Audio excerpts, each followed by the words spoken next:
15واں سبق غیبت میں تنہائی۔ احساس تنہائی و مظلومیت اور دوسروں کی طرف سے سوء غفلت اور اس حجت خداوندی کی طرف سے شیعوں کی عدم معرفت نے 8ویں امام علیہ السلام و ساکنان زمین و آسمان کو امام زمانہ پر گریہ کرنے کو آمادہ کر دیا۔ شیخ مفید کے نام لکھے گئے خط میں امام علیہ السلام نے غیبت صغریٰ میں جس راہ کی نشاندہی فرمائی تھی اس کے مطابق لوگوں کے عمل نہ کرنے کی بنا پر ہم دیکھتے ہیں کہ ان بزرگوار کے غم و اندو حزن و عالم میں دن بدن اضافہ ہی ہوتا چلا جا رہا ہے۔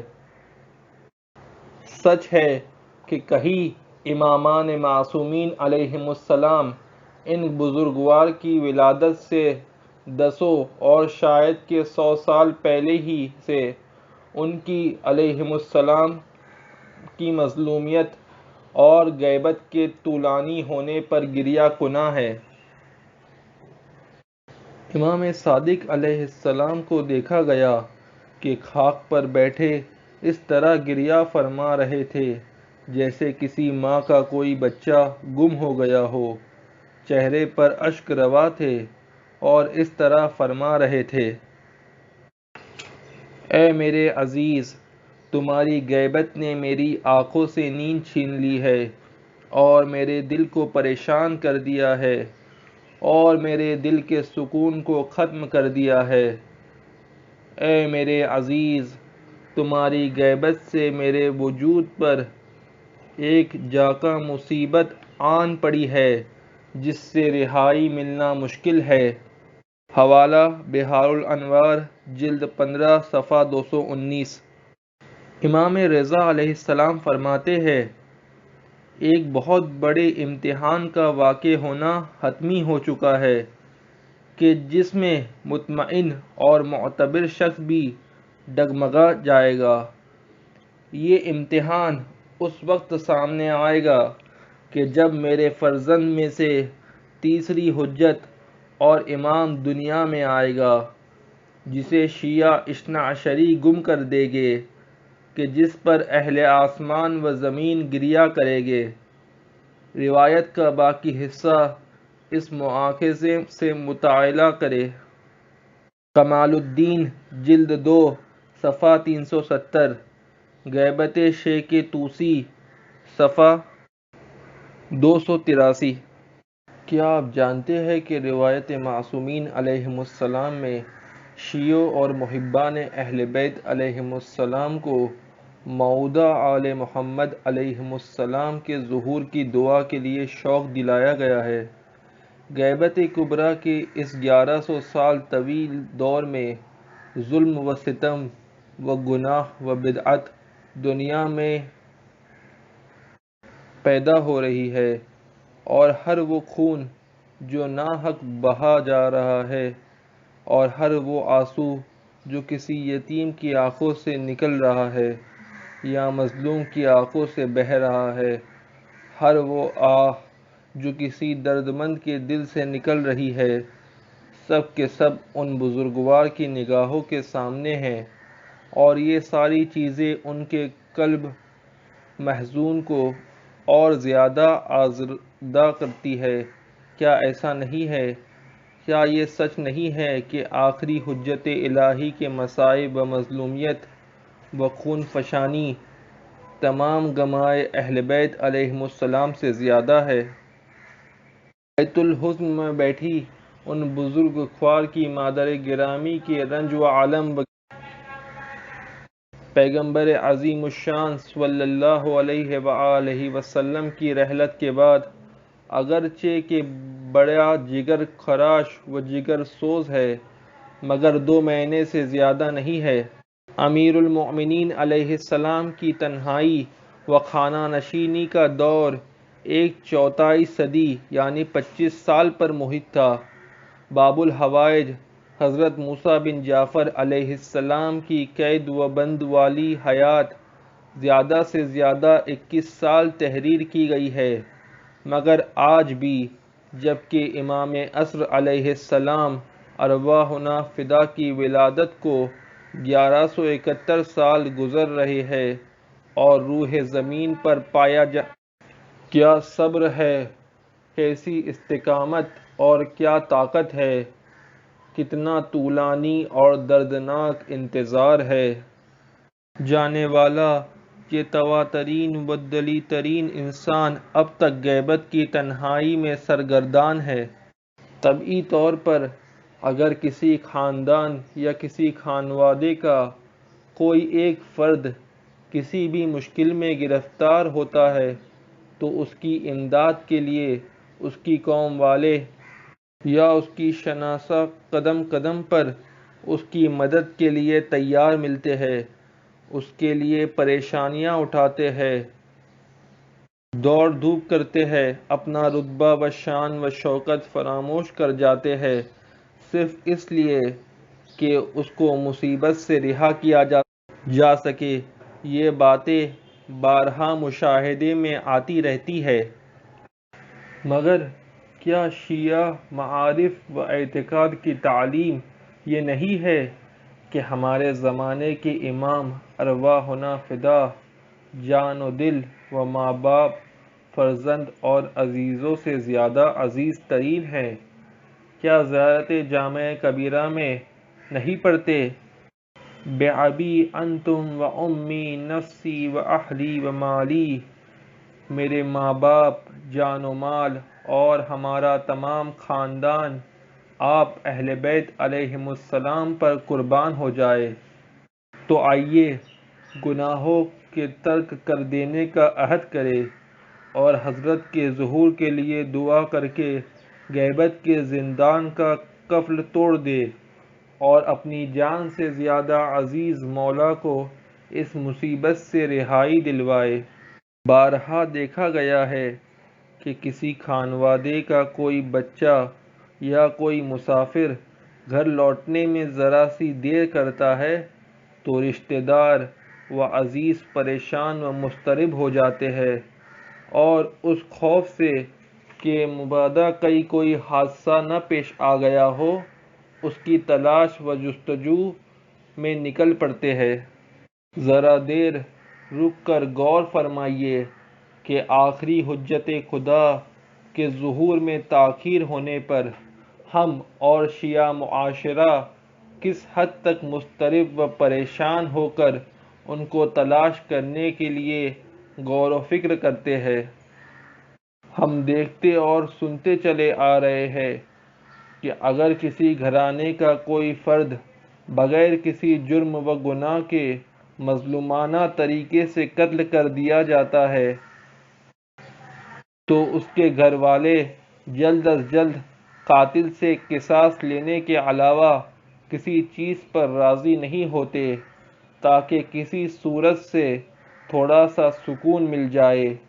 اگر یہی ناحق بہنے والا خون سار اللہ یعنی خون خدا اور جگر گوش نبی اکرم صلی اللہ علیہ وآلہ وسلم اور دامن سید النساء العالمین علیہ السلام اور اہل بہشت کے جوانوں کے سرداروں اور اس کے فرزندوں و عزیزوں، ان کے اولیاء و اہل بیت عصمت و طہارت کا خون ہو تو ہمیں کیا کرنا چاہیے؟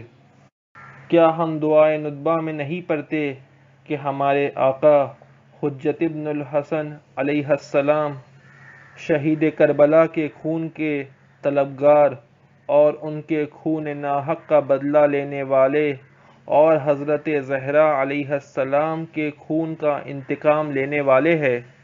علامہ امینی رحمۃ اللہ علیہ کے بیانات میں ہے کہ جب گھر کا دروازہ حضرت زہرا علیہ السلام کے پہلو پر گرا تو انہوں نے بلغتے ہوئے آواز دی، میرے بچے مہدی۔ امام باقر علیہ السلام فرماتے ہیں، وہ لکڑیاں کہ جس کے ذریعے ہماری جدہ ماجدہ صدیقہ طاہرہ علیہ السلام کے گھر پر آگ لگائی گئی تھی، اس کی باقی مانندہ لکڑیاں ہمارے پاس ہے کہ جو ایک ہاتھ سے دوسرے ہاتھ تک چلی آ رہی ہے، یہاں تک کہ وہ ہمارے قائم علیہ السلام کے ہاتھ تک پہنچ جائے گی۔ حوالہ: شرح دعائے سماعت، حاجی شیخ علی اکبر نہاوندی۔ 192۔ امام صادق علیہ السلام فرماتے ہیں: ہمارے شیعوں پر ہمارے حقوق میں سے ایک یہ ہے کہ ہر نماز واجب کے بعد دائیں ہاتھ کو بلند کر کے ٹوڑی پر رکھے اور 3 مرتبہ کہے: یا رب محمد عجل فرج آل محمد، اے پروردگار محمد صلی اللہ علیہ وآلہ وسلم، آل محمد علیہم السلام کے امور کی گزارش کرنے والے کو جلد ظاہر فرما۔ یا رب محمد انتقم لابنت محمد، اے پروردگار محمد صلی اللہ علیہ وآلہ وسلم، دختر محمد علیہ السلام کا انتقام لے۔ یا رب محمد احفظ غیبت محمد، اے پروردگار محمد صلی اللہ علیہ وآلہ وسلم، غیبت محمد صلی اللہ علیہ وآلہ وسلم میں محافظت فرما، یعنی دین کی۔ صحیفہ مہدیہ 195۔ دیبل خزاعی، جو کہ تاریخ شیعت کے بڑے شجاع اور نامور شاعر تھے، انہوں نے امام رضا علیہ السلام کے سامنے اپنا تعیہ قصیدہ، یعنی تا پر ختم ہونے والا بیت پڑھا۔ جب وہ اس بیت پر پہنچے: وَقَبْرٌ بِبَغْدَادٍ لِنَفْسٍ زَكِيَّةٍ تَضَمَّنَهَا الرَّحْمَنُ بِالْغُرَفَاتِ، آل محمد صلی اللہ علیہ وآلہ وسلم میں سے ایک کی قبر بغداد میں ہے کہ جو ساز کی آمد سے بھی پاکیزہ ہے، یعنی جو کہ موسیٰ بن جعفر علیہ السلام ہے۔ خداوند نے ان کو جنت میں جگہ عنایت فرمائی ہے۔ امام رضا علیہ السلام نے ارشاد فرمایا: کیا تم پسند کرو گے میں اس جگہ پر تمہارے قصیدے میں 2 بیت اور ملحق کر دوں، جس سے تمہارا شعر مکمل ہو جائے گا؟ دیبل نے کہا: بے شک یابن رسول اللہ۔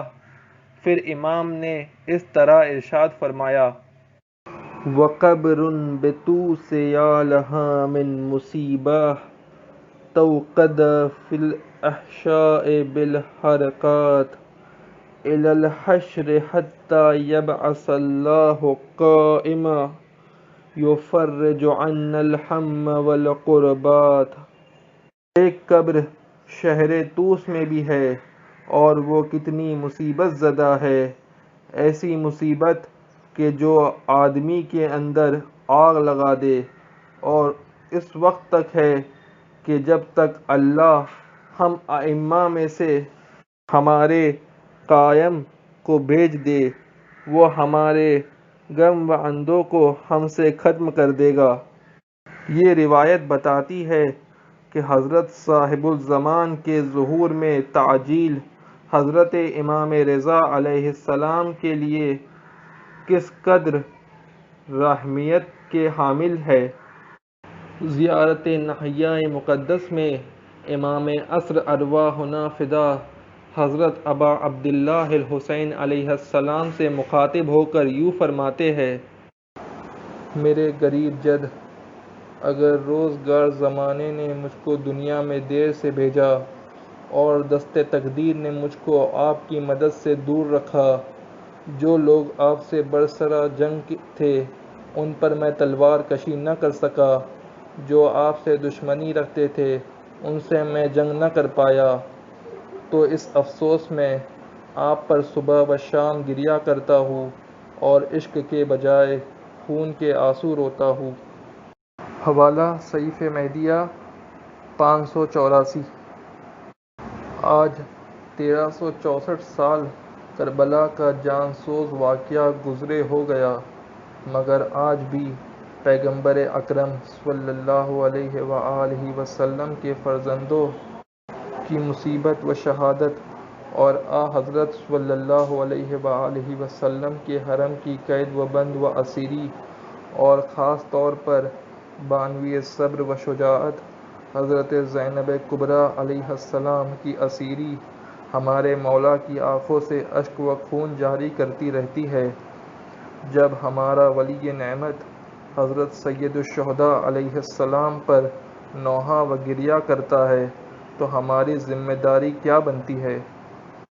کیا ہمیں نہیں چاہیے کہ امام زمانہ علیہ السلام کے آنسوؤں اور گریے کے خاتمے کے لیے کچھ کرے؟ کیا ہمیں نہیں چاہیے کہ امام زمانہ علیہ السلام کے ظہور میں تعجیل کے لیے دعا کرے تاکہ قاتلوں و دشمن آل محمد علیہم السلام سے انتقام لیا جا سکے؟ صاحب مکیال المکارم تحریر فرماتے ہیں، ہمارے مولا حضرت صاحب الزمان ارواحنا فدا کے ظہور میں تعجیل کی دعا میں گرچہ اس کے علاوہ کوئی ثواب نہ بھی ہو تو تب بھی یہی فضیلت و شرافت بہت زیادہ ہے، اگرچہ کہ اس میں بے شمار ثواب ہے۔